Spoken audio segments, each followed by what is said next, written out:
10th class हम आपकी exercise 11.1 को डिस्कस कर रहे थे। तो इसके फोर्थ क्वेश्चन पर चलते हैं। 11.1 फोर्थ क्वेश्चन आइसोस्केलर ट्रायंगल से रिलेटेड है। तो क्वेश्चन रीड करने की कोशिश करते हैं।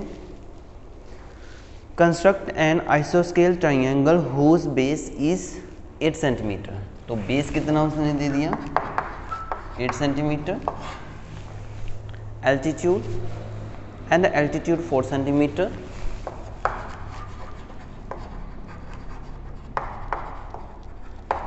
Altitude कितना दे दिया 4 centimeter. Another triangle whose sides are 1:2 times the corresponding sides of the isosceles triangle. तो एक और ट्राइंगल उसने कंस्ट्रक्ट करने को बोला। ये तो एक आइसोस्केलर ट्राइंगल है ही, इसके साथ एक और ट्राइंगल कंस्ट्रक्ट करनी होगी जिसकी रेशो उसने दे दी 1:1/2। तो कितना हो गया 3/2 रेशो। तो मैंने आपको कल भी बताया था, अगर तो न्यूमिनेटर बड़ा हो तो ट्राइंगल आउटसाइड बनेगी। जैसे ये ट्राइंगल हमने पहले कंस्ट्रक्ट की, अगर तो न्यूमिनेटर बड़ा है, ये वाली वैल्यू बड़ी है, तो ट्राइंगल एक जो न्यू कंस्ट्रक्ट होगी वो आउटसाइड होगी, ये वाली आउटसाइड। तो बच्चे चलते हैं इसको सोल्व करने की तरफ। कैसे सॉल्व करेंगे? तो स्टेप बाय स्टेप इसके क्या है। First we draw a line segment BC is equal to 8 centimetre. BC is equal to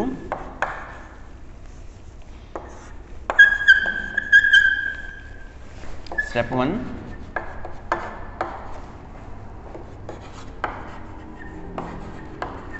draw line BC is equal to 8 centimeter. Second point is then the bisect BC at N. Bisect BC with point N. Bisect कैसे करते हैं? ये 8 centimetre है तो bisect करेंगे compass से। Compass हम 4 centimetre को ओपन करेंगे, 4 सेंटीमीटर यहाँ पर होगा, इसको N के साथ हमने नेम दे दिया। Then the bisect BC at N.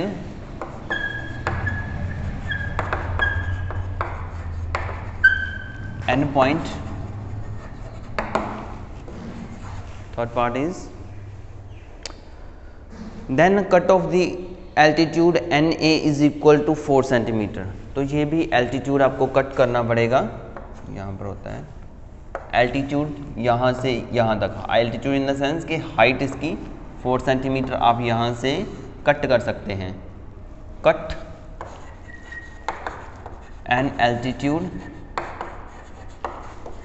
4 centimetre at point, या फिर 4 point from point N, from point N. N A भी लिख सकते हो, एन एन ए, यहाँ पर आप एन ए लिख सकते हो, वहाँ पर एन ही रहेगा। तो इस पॉइंट को नेम दे दिया ए पॉइंट, एन ए हो गया। नेक्स्ट क्या आ गया हमारा? No join B A and C A. Join कर दो आप B A, join B A and C A. आइसोस्केलर ट्राइंगल बन गई।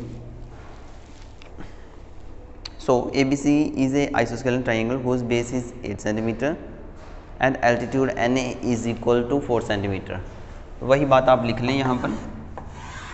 We construct a triangle having base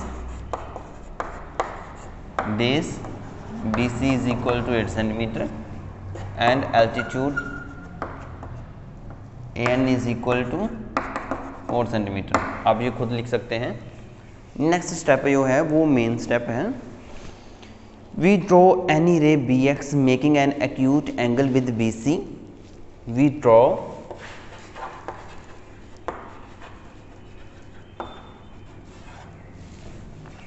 any ray BX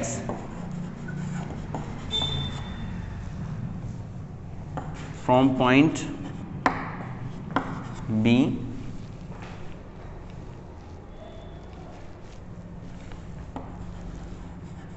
making acute angle, कौन सा angle, acute angle to downward, to downward, to angle downward to किसके downward होगा, base के downward, base कितना है इसका BC, तो इसके डाउनवर्ड एक रे आएगी, कोई भी रे आ जाएगी जो कि BX हम उसको नाम दे सकते हैं।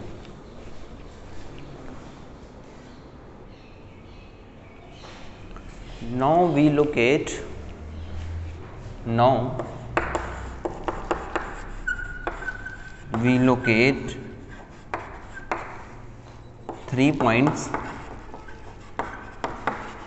on line, कौन सी line, BX, that is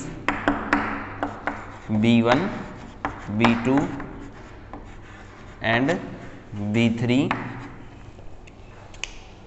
B1, B2, B3, so B1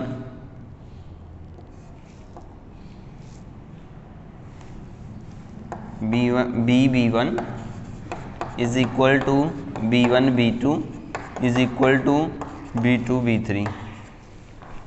उसके कहने का क्या मीनिंग हो गया, 3 यहाँ पर सेम डिस्टेंस के पॉइंट ले लो, उसके नेम लिख लेते हैं B1 B2 B3।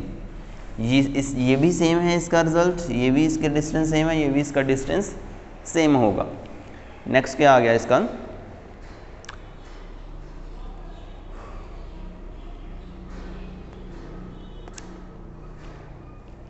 Then join B2 to C, join B2 to C।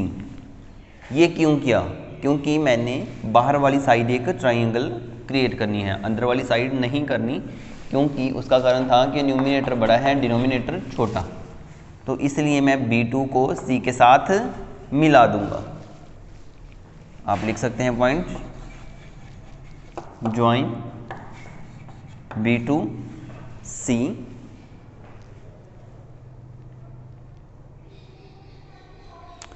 and draw line through B3 parallel to B2C, join and draw line parallel to B2C at C dash.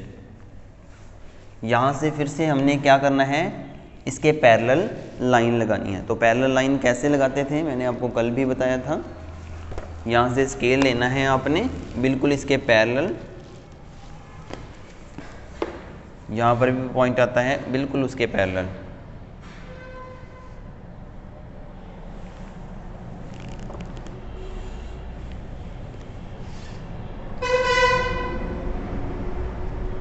उस point को हम नाम दे देंगे C dash. इस point को हमने नाम दे दिया C डैश। इसको एक्सटेंड कर देंगे, ये यहाँ पर जाके मीट हुई, इंटरसेक्ट हुई, इस पॉइंट को नाम दे दिया हमने C डैश। हो गया यहाँ पर। तो पॉइंट क्या बना, and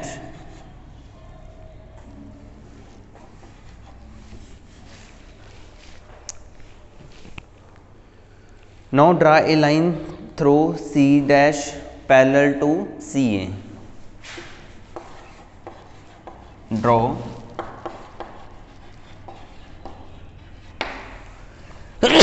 a line parallel to CA at point C dash। यहाँ से भी हम एक पैरेलल लाइन ड्रॉ करेंगे ऊपर वाली साइड को। कौन सी साइड, ऊपर वाली साइड को। तो वही मेथड आपको, स्केलिंग वाला मेथड आपको पता होना चाहिए, किस तरीके से हम ज्वाइन करते हैं ऊपर को। बिल्कुल इसके पैरेलल ही जाना है लाइन के।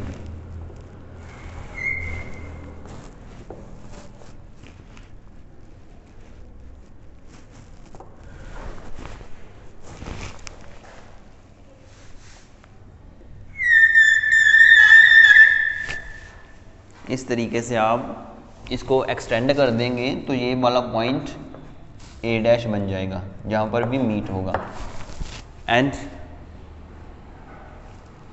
सी A at point C and